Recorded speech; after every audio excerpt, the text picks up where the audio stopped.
Welcome to the PA Books Podcast. PA Books is a production of PCN, the Pennsylvania Cable Network. This program features interviews with authors of books on Pennsylvania people, history, sports, business, nature, and politics. We hope you enjoy this podcast.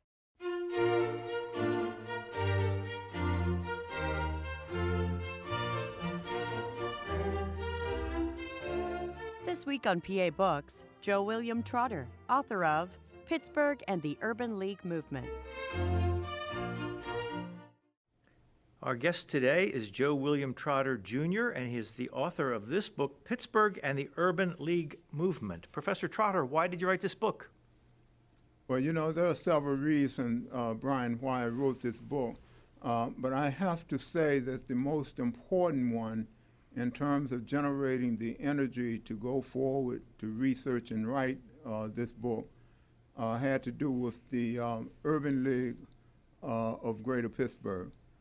Esther Bush, the president and CEO of that organization, several years ago, as they were planning for the 100th anniversary of the founding of the Urban League of Pittsburgh, which was founded in 1918, they wanted to know if I would be interested in writing a centennial history in order to have that volume available for the celebration. And as all books go, it took a while, to really get moving on that book. But in the end, I decided that I wanted to do somewhat of a different book. Initially, the centennial volume was going to proceed on the basis of, established scholarship. What do we know about Pittsburgh's Urban League that has been published? And as it turned out, there wasn't a lot of published work on the Urban League of Pittsburgh. And so in order to do book justice on this important organization, I felt that I had to go to the primary sources to really go back to the Urban League records from its founding in 1918 through its recent history. And so I ended up putting a lot more time into the archives, and it was really important to do so because the records of the Urban League are pretty extensive and pretty rich in terms of their details. And so I decided I'd write this book that was in many ways a response to the Urban League's request, but also it really went beyond that request and became a book that really spoke not only to a celebration of the city's Urban League's centennial, but also I decided that this book had to respond to the literature on the National Urban League across the country. And so another reason that sort of generated energy to get this book done is that as I looked around, most of the local studies of the Urban League have focused on New York, Chicago, and to some extent Atlanta, surprisingly, a southern branch. And so Pittsburgh, doing a case study of the Urban League in Pittsburgh, ended up actually adding another pillar, so to speak, to the literature on the local Urban League and the way it interacted with the national office to produce this tremendous movement over a century of time. So for people who are not familiar with it, what is the Urban League? The Urban League is an organization that was formed nationally around 1909, 1910, and it was designed to actually address the many issues that confronted black people as they made their great migration from southern rural life, especially in sharecropping areas of the South, but all across the South, black people were moving into these northern industrial cities, northeastern, midwestern industrial cities.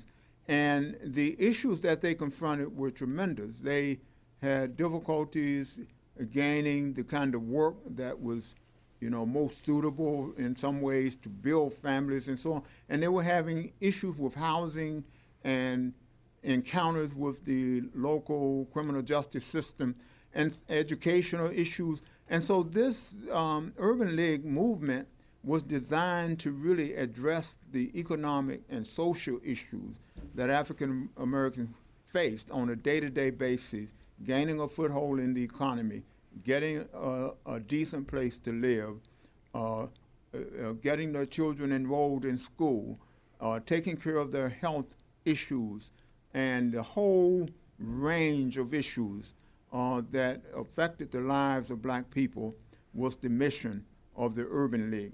But the Urban League had a motto, and it was not arms, but opportunity.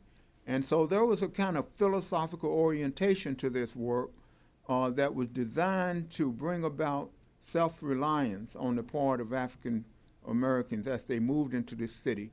And it was not about a sort of charity organization per se, just giving money, food, clothing, but it was about getting them situated in a valuable job, a valuable business, or some means of making a livelihood and sustaining their lives independently.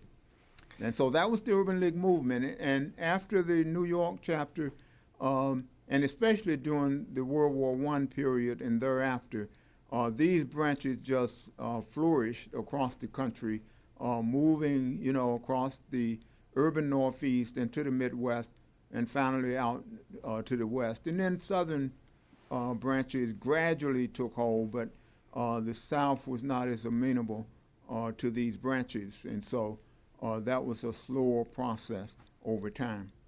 Now, you say that the Urban League in Pittsburgh was started in 1918. If you would visit Pittsburgh in 1918, what was the city like, and what would life have been like for an African American living in Pittsburgh in 1918? Yeah, this is a moment of dramatic black population growth. African Americans are beginning, in many ways, they started to move into Pittsburgh in large numbers before World War I. But during the war years, that migration continued. And over time, it continued to develop less dramatically than it did in some other cities. But this was a period of massive migration that brought about some disruption, in the lives of people, and they had to make adjustments to the city. And demographically, that's a good, an important question, Brian, to raise, because African Americans in 1910 was an estimated 25,000, or about 5% of Pittsburgh's total population.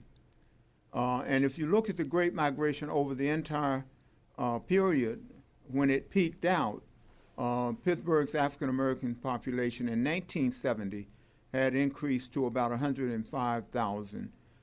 It had increased to about 20% of the total. And so that's the population that the Urban League movement is addressing within the context of Pittsburgh. And so the employment situation during the war years, jobs opened up. And so African Americans were able to move into industrial jobs. And compared to the South, they were making more money than they had ever made.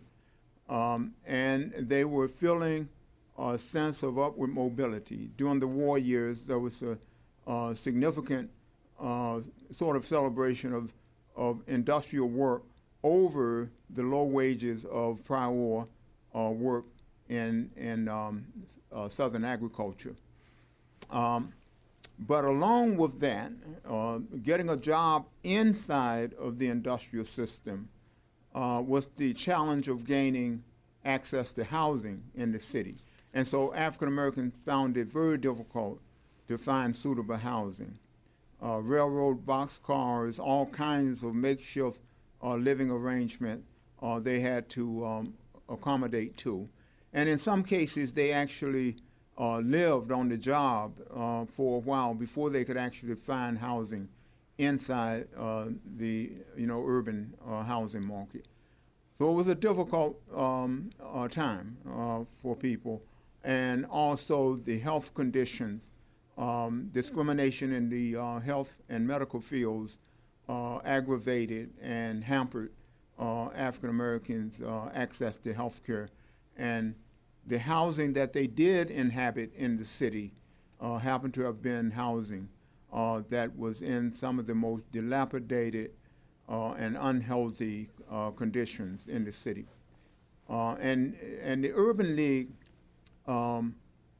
took to heart research. That was part of the mission, is to research every dimension of the lives of black people in order to assess what kind of needs they had and how to begin to address them. And so one of the things that this book talks about and include just numbers of studies that underscore the inequality in the experiences of African Americans in jobs, housing, health, access to public accommodation, a whole range of issues and challenges that African Americans face during those first years of the Great Migration, and would persist in varying degrees across the 20th century. Well, as African Americans would arrive in Pittsburgh as part of the Great Migration, when they arrive in Pittsburgh, what kind of job opportunities were there for them? Well, they entered the steel mills. I mean, that was the mainstay of the job structure. And Brian, the irony is that before World War I, when blacks entered the steel mills for the first time, they came in as largely strike breakers, as white steel workers left the job, walked off the job. These companies went south and they recruited African Americans to come into the steel mills. But they not only recruited them as sort of the laboring job, but they also recruited them in some of the jobs as putlers and other sort of skill capacities within the steel industry.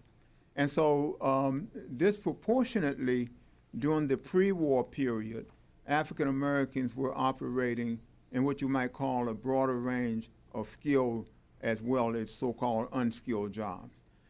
But with the Great Migration, they flooded into essentially the jobs at the very baseline of the industry. They were working mainly in what was considered the hot, heavy, and labor-intensive jobs at the bottom of the workforce.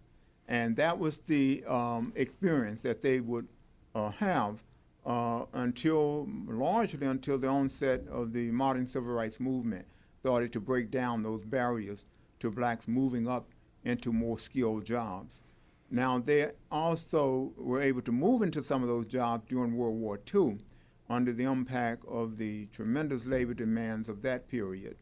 And so, for the most part, though, over most of the period, they were working in jobs that were limited, and the predominantly white labor movement placed tremendous barriers on their access to the skilled crafts, and even to the construction jobs, the skilled carpentry jobs and brick mason jobs, and all of those kinds of jobs were limited because of the discrimination by labor, but also managerial discrimination in the steel industry and so on. Now, the African Americans who were living in Pittsburgh before the Great Migration, how did they react to this influx of African Americans from the South? Did they see them as competition for jobs, or were they welcome? There were some tensions in the relationships that emerged between African Americans and I'm talking about the migrants and the people who lived in Pittsburgh. But on the surface, I think most of that friction took place in the context of the neighborhoods rather than in the context of just outright economic competition. I think many northern blacks really believe, that they, would like to avoid, some of the circumstances under which Southern blacks, felt obliged in some cases to really live and work under. But there was, I think the friction was a lot less evidence of them saying, we don't want them taking these jobs in the steel industry. There's not evidence on that. I don't have evidence on that. But in terms of neighborhoods and the idea that they are moving in and embarrassing us with their behavior and in the loud talking in the streets and all kinds of ways in which, they were involved in their own world of leisure time,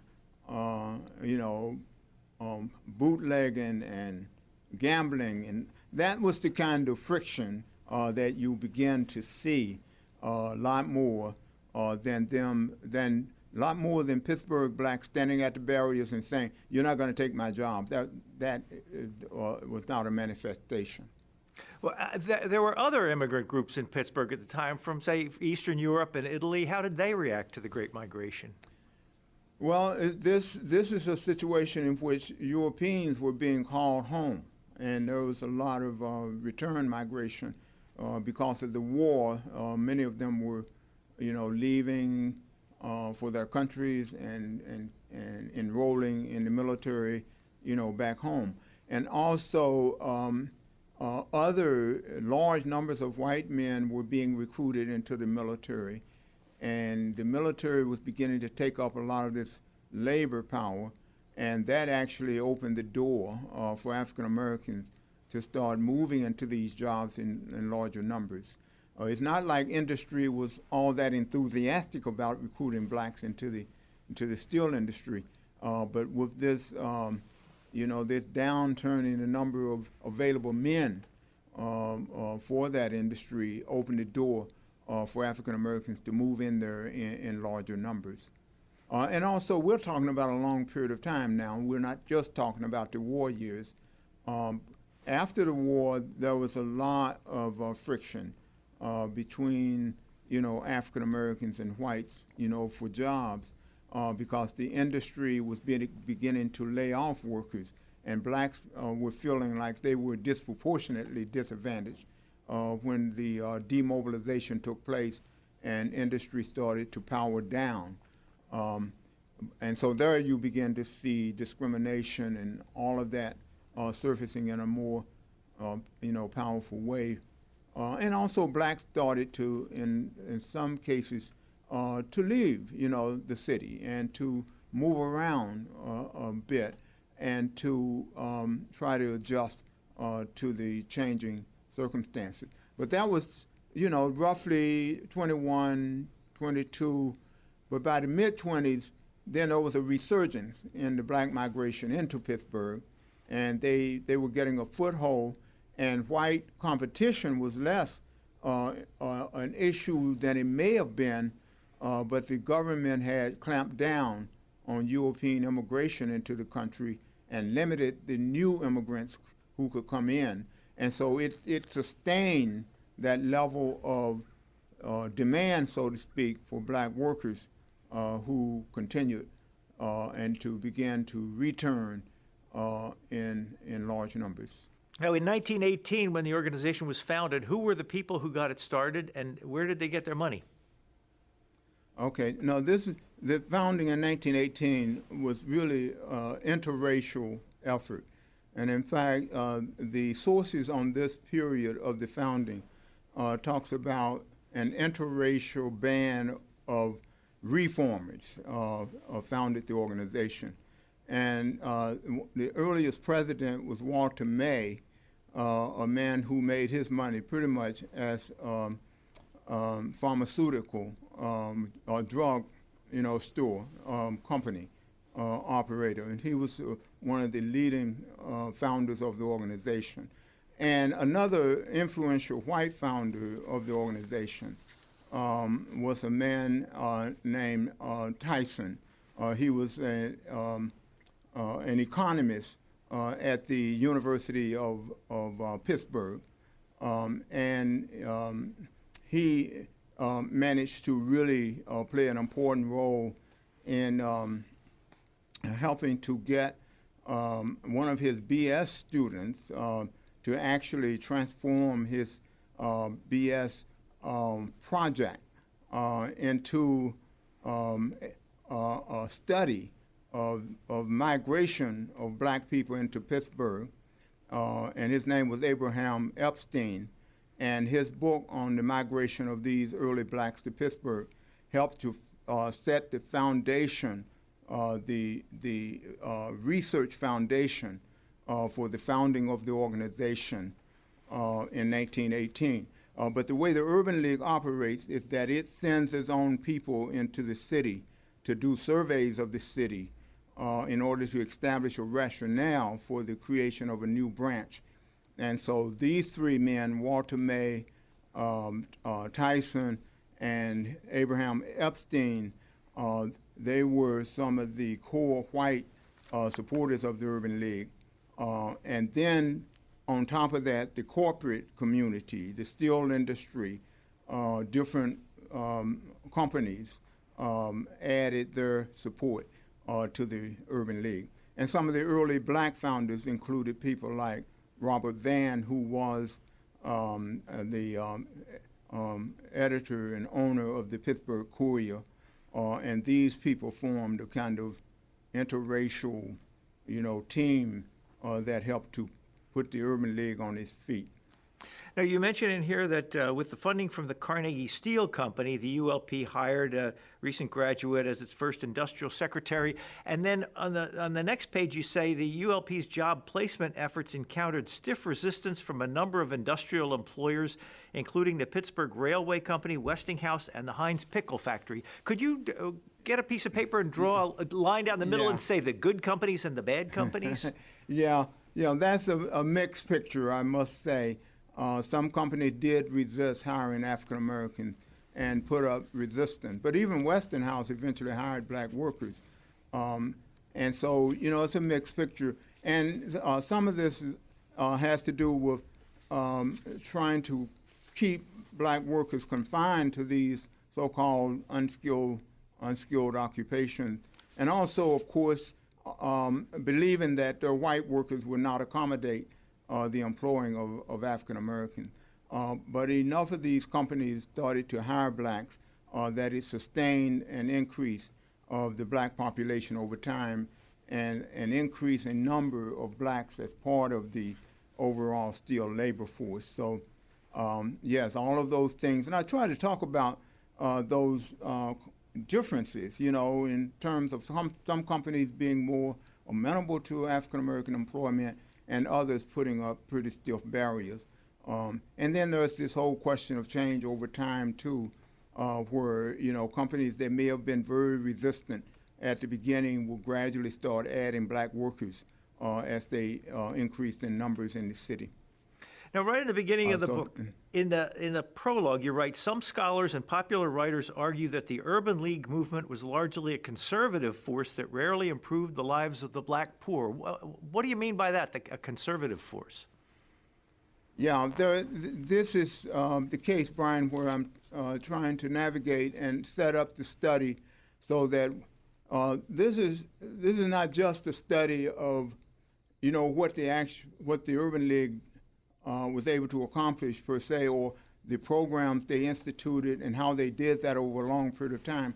It's also an effort to navigate the interpretation of what did the Urban League story mean? What did all of this mean in terms of their social service activities and so on?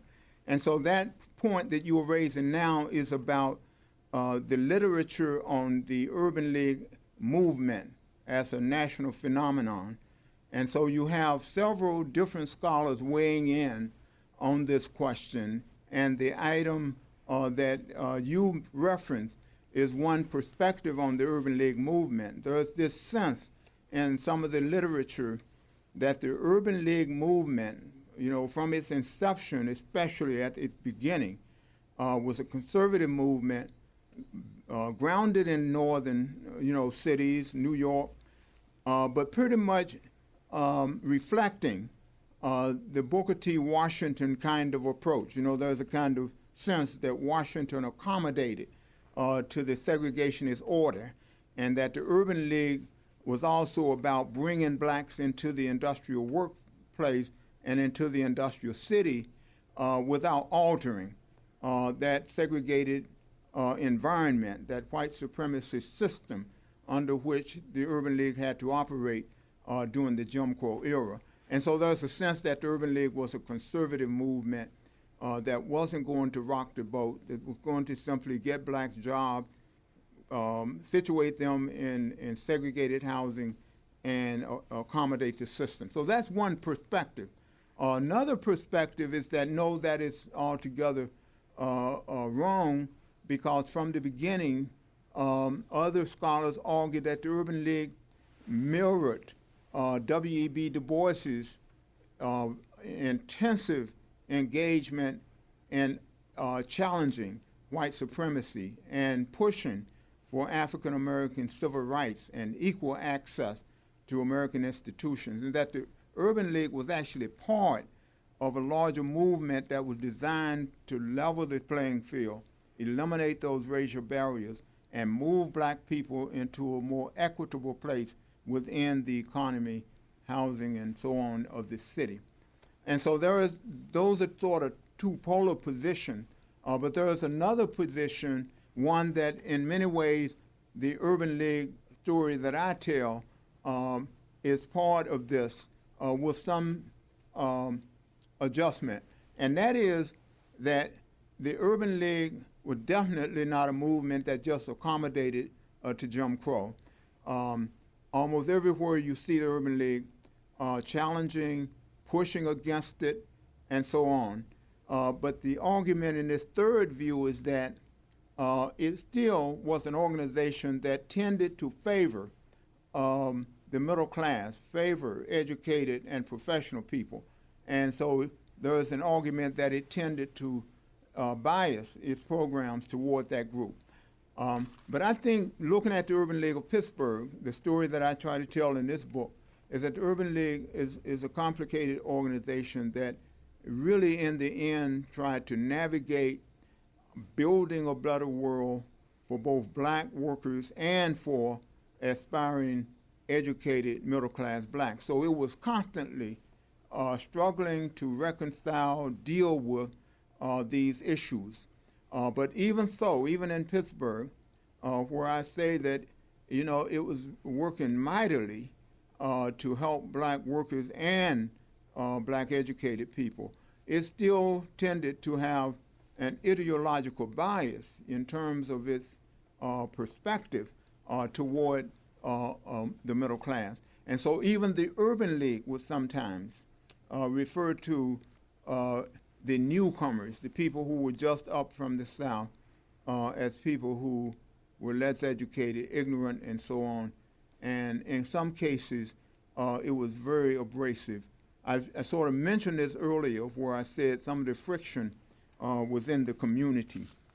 And so what I want to do, I want to read you a passage that tend to get at some of this bias, that some of the urban leaguers had toward black people, but they still fought against these biases internally. And here is a quote section that I want to read about one of the women Urban League assistant secretary. Her name was Margaret Peg Shaw, Clark's secretary. This is John Clark, the first executive director of the Urban League of Pittsburgh.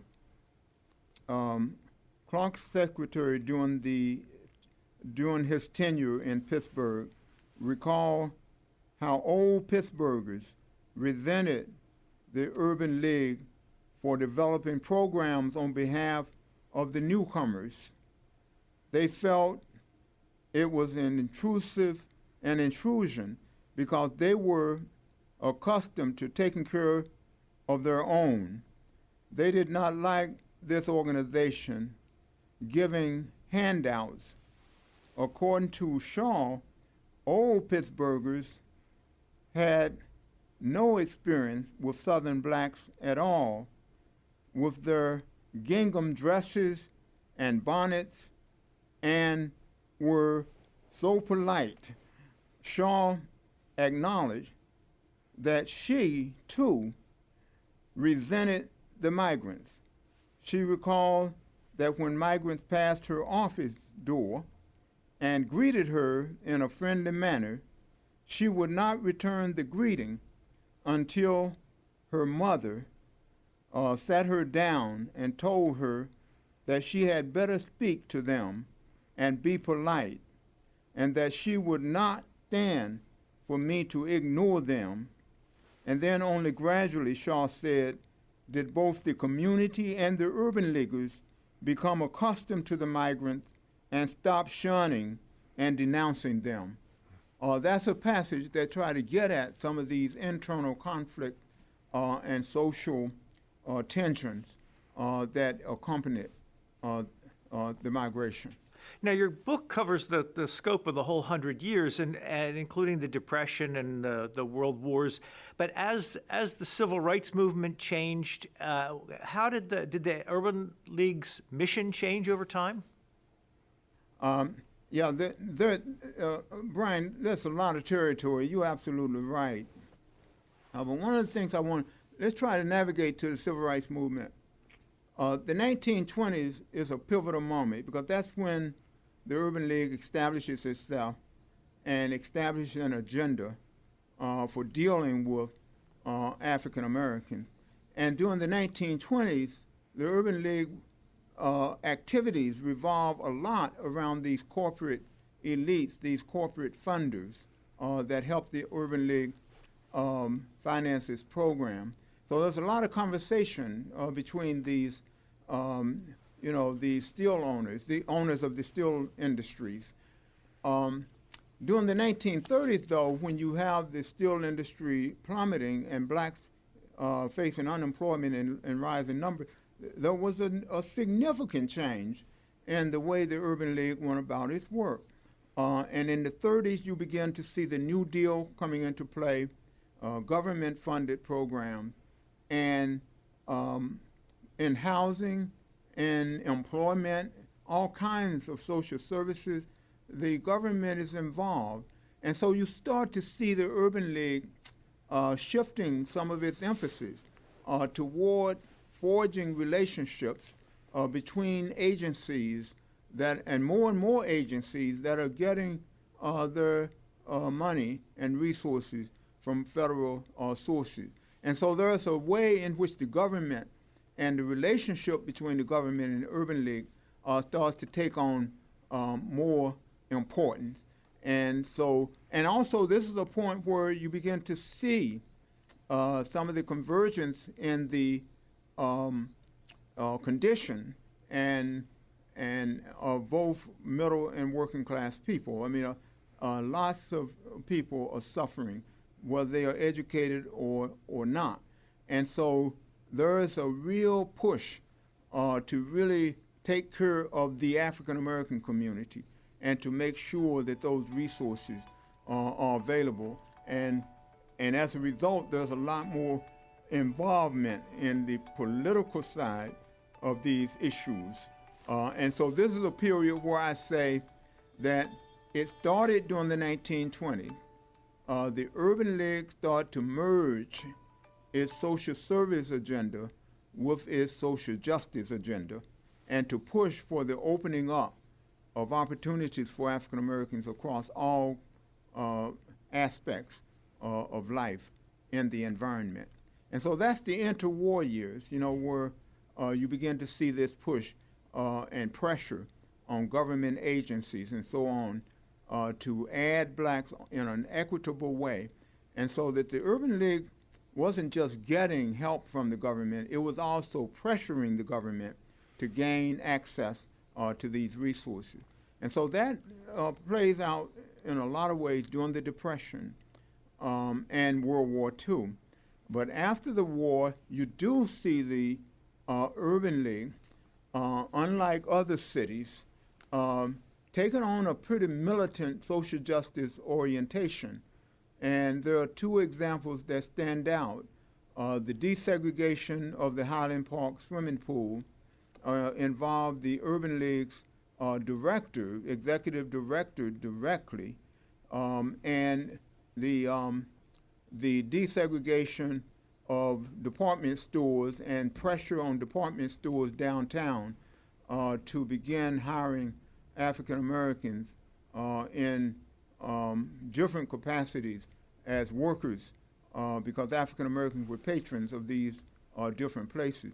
And the Urban League participated in some grassroots protests against discriminatory department stores, Gimbel's, Kaufman, and others, but also it was hands-on in trying and challenging the exclusion of blacks from the Highland Park swimming pool and creating a segregated set of recreational facilities for blacks and whites. And so that happened in the early 50s. And so Urban League was very much ahead of its time in a lot of ways in challenging some of these racial barriers in the economy and institutional life of the city. And even before, you might say, the very heart of the Pittsburgh Civil Rights Movement, where organizations like, the United Protest Committee, that was sort of an arm of the NAACP, United Movement for Progress, the Black Construction Coalition, Operation DIG, all of these sort of militant mid-1960s organizations that started to challenge all kinds of institutions in Pittsburgh, including utilities, the Board of Education, department stores still, and all of these organizations came under intensive fire from these new and more militant Black freedom struggle organizations. And that's where you begin to see the Urban League sort of taking, you might say it began to lose, in a way, some of that earlier persona of being in the forefront of these direct action movements. And these organizations started to push so hard that in these more militant organizations, the Urban League sort of didn't participate in those militant street demonstrations. But what they did do is change their strategy of social service and social justice. And they served as mediators, more or less, during this period between the militants who were pushing for the same things that the Urban League had been pushing for since its founding: equal access to jobs, housing, health, education. And they began to mediate some of these demands and to be, they became a sort of communicator between the corporate structure that was beginning to fear these grassroots movement, and were beginning to pay much more attention to the Urban League as a movement, and felt that the Urban League represented a kind of organization that was more amenable to the kind of approach that they could work with. So after, and so your point is very well taken. And just let me, if I may, just read a section where this particular approach to the challenge of the modern civil rights movement, modern Black freedom struggle, is captured in an interview with Arthur Edmonds, who was Edmonds became the executive director of the Urban League in 1960.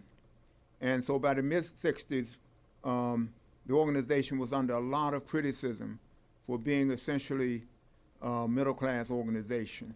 And young people in the organization, like Ralph Proctor, PhD from the University of Pittsburgh, and William Robinson, another very militant activist, tried to get the Urban League to push beyond some of its earlier strategies and to be much more forthcoming and supportive of the most militant wing of the Black freedom movement. And so here's what Edmonds said. Edmonds said, "We were considered the good guys," he's talking about the corporate structure, "because we were not participants in the mass demonstrations.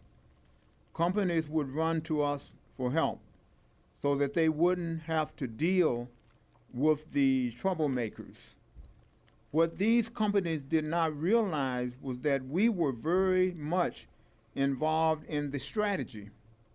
We knew who was going to be targeted, so we just sat back and waited for the militant to scare the companies in our direction. Even some black folks did not understand and accused the Urban League of being too docile. Edmonds provided vital information to activists regarding corporate responses to efforts to increase job opportunities for black people. When an official at Equitable Gas Company lied to the UNPC, the United Negro Protest Committee, and said that they had tried to get qualified blacks from the Urban League, the Urban League was able to tell Jim McCoy, the head of the UNPC, that the man was lying. And so in an interview for the Remembering African American Pittsburgh Oral History Project, Edmonds reiterated the same point. We used to try to supply to them the research, the information on which they could base their activities. We wanted to support them the best that we could. We all had a kind of role to play, and we tried to fulfill our roles as they tried to fulfill theirs. That's the end of the section. But it's just enough in this book to show that the Urban League's history is a lot more complicated than people sometimes realize, and that the dispute between different organizations in the black community takes on a different tone, so to speak, if you look at what happened on the ground and to try to deal with some of the records that are available that were produced in the heat of the struggle. And so the Urban League, in this case, they did not, as the executive did, when they tried to desegregate the swimming pool, the executive director just leaped into the pool and violated the city's, segregationist code that black people don't swim in this pool. Now, by the mid-'60s, they weren't, jumping into pools or doing the same level of on-the-street engagement, but they had set the groundwork for that kind of activity to flourish. But some of the activists were not as aware, or they were not as sensitive to the way the Urban League had been a real forerunner and a real ground-breaking organization for black activists. Now, We only have a couple minutes left, but after 100 years, what are the Urban League of Pittsburgh's goals now?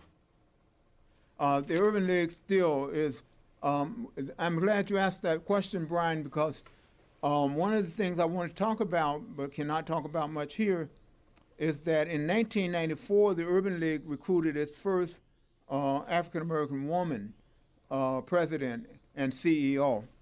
Esther Bush, a dynamic leader, a very effective administrator, a sensitive social justice warrior, and she has been at the forefront in many ways of fueling and supporting all kinds of movements, including movements against police brutality, movements for equal access to health care, movements for black political empowerment.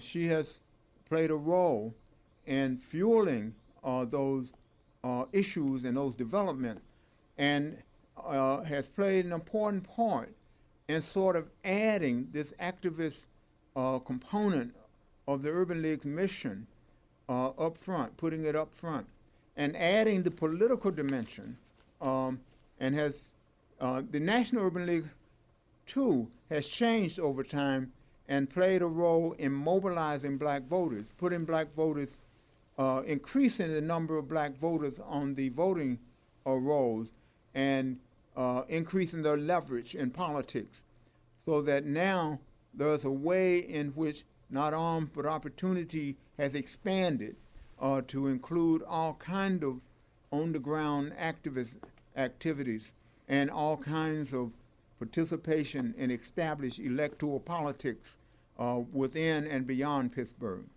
Well, we are out of time. We've been speaking with Joe William Trotter Jr. He is the author of this book, Pittsburgh and the Urban League Movement, A Century of Social Service and Activism. Thank you very much. Thank you.